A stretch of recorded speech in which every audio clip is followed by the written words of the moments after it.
நண்பர்களே, welcome back to வாழ்க்கை களஞ்சியம். நான் பார்க்குறது சித்தர் ஜீவ சமாதி இருக்கிற ஒரு கோயிலோட சிறப்பாக. இது தென்காசி பக்கத்தில், தென்காசிலேருந்து சுரண்டைக்கு போகிற வழியில் ஆய்க்குடின்னு ஒரு இது மகாலிங்க மலை. இங்கே மேலே சுந்தர மகாலிங்கம், சந்தன மகாலிங்கம் 2 பேர் இருக்காங்க. இங்கே வாழ்ந்த சித்தர், அதுக்கு உண்டான சுவடுகள் எல்லாமே உண்டு. மிக அற்புதமான கோயில். என்னுடைய வாழ்வில் பல மாற்றங்களுக்கு இந்த கோயில் இந்த ஜீவசமாதி எனக்கு ஒரு அற்புதமான வழி அமைத்தது. நான் இங்கு சென்று வந்த பின் என் மனமாற நான் பல மாற்றங்களை உணர்கிறேன். அங்கே மேலே ஒரு பராசக்தி அம்மனும் இருக்கிறாங்க. இது சுந்தர மகாலிங்கம், சந்தன மகாலிங்கம். அப்படியே உள்ளுக்கு போனீங்கன்னா சுந்தர மகாலிங்கம் வருவார். பாருங்கள். அடுத்தது பார்த்திங்கன்னா இது சுந்தர மகாலிங்கம். இந்த மகாலிங்க மலைக்கு கீழே தான் பார்த்திங்கன்னா ஒரு புகை இருக்குது. அதுக்கு பேக் சைடாக போய் சுற்றி வரணும்.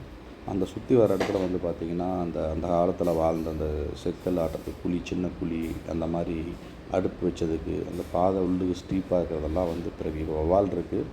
அதனால் நம்ம உள்ளுக்கு போயிட்டு வர முடியாது. பட்டு இன்னும் வாழ்ந்துட்டுருக்கிறதா ஒரு ஐதீகம், நம்பிக்கை. நான் இது வரைக்கும் நான் போய் பார்த்துருக்கிறேன். ஆனால் உள்ளுக்கு நான் போக ட்ரை பண்ணதில்லை. அது ரொம்ப இயற்கைக்கு எதிரானது என்பதனால். பாருங்கள், இது ஒரு மனிதனுடைய முகமடிவிலே இருக்குது. பின்னாடி இருக்கிற அந்த பாறை, செங்குத்தான பாறை, அதுக்கு அந்த சைடு தான் அந்த சுந்தர மகாலிங்கத்தோட இது வச்சு வழிபட்டுருக்குறாங்க. உங்களுக்கு எப்போயாவது ஒரு வாய்ப்பு கிடைச்சதுன்னா, நீங்கள் சித்தர்கள் மீது நம்பிக்கை இருப்பவராக இருந்தால் இந்த கோயிலுக்கு சென்று வாருங்கள். இந்த இடத்திற்கு சென்று வாருங்கள். இந்த இடத்தின் மீது நீங்கள் அந்த இடத்துல மண்ணை மிதிச்சுட்டு வந்தீங்க அப்படின்னாவே உங்களுக்கு ஒரு பல மாற்றங்கள் உருவாகும்.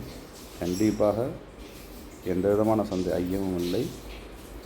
நீங்கள் சித்தர்களின் நம்பிக்கை இருந்தால் இந்த கோயிலில் வழிபட்டு வாழ்வில் நல்ல மாற்றங்கள் பெற்று நீங்கள் அனைவரும் நீண்ட நாட்கள் மனநிறைவுடன் இறைவனின் அருளால் ஓங்கி வாழ்க வளமுடன், வாழ்க வளமுடன், வாழ்க வளமுடன். நன்றி.